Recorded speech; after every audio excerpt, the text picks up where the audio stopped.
पुरुषो ह वै नारायण कामयत प्रजासृजेयेति नारायणात् प्राणो जायते मनः सर्वेन्द्रियाणि च वायुर्ज्योतिरापः पृथिवी विश्वस्य धारिणी नारायणात् ब्रह्मा जायते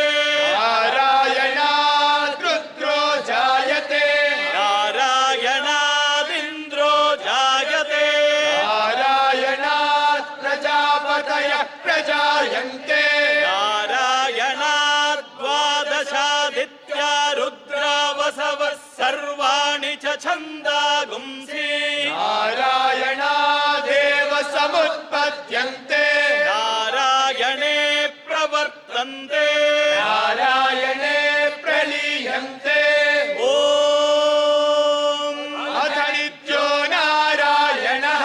ब्रह्मा नारायणः शिवश्च नारायणः चक्रश्च नारायणः वा पृथिव्यौश्च नारायणः कालश्च नारायणः ईशश्च नारायणः ऊर्ध्वश्च नारायणः अधश्च नारायणः अन्तर्बहिश्च नारायणः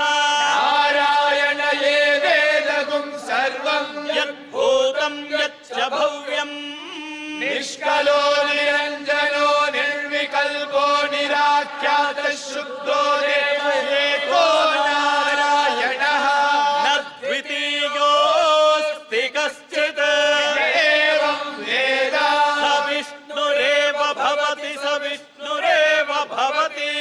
ओमित्यग्ने ब्राहरे नम इति पश्चात् नारायणायेतु परिष्टा ओमित्येकाक्षरम् नम इति द्वे अक्षरे नारायणायेति पञ्चाक्षराणि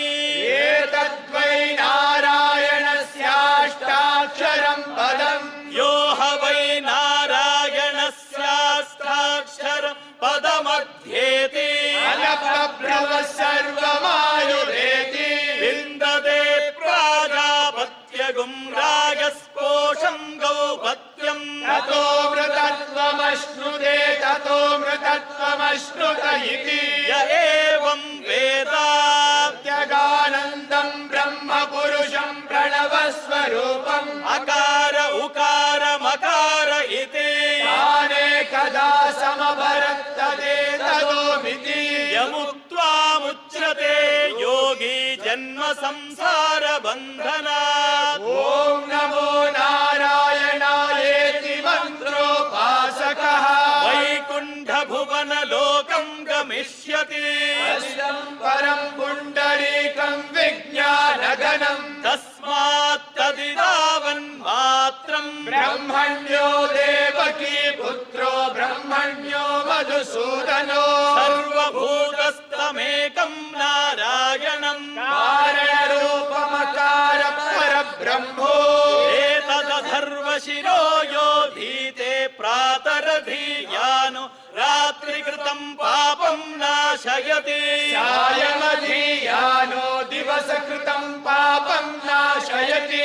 आद्यन्दिनमादित्याभिमुखो धीयान पञ्चपातकोपपातकात् प्रमुच्यते सर्ववेद पारायण पुण्यं लभते नारायण सायुज्यमवाप्नोति नारायण सायुज्यमवाप्नोति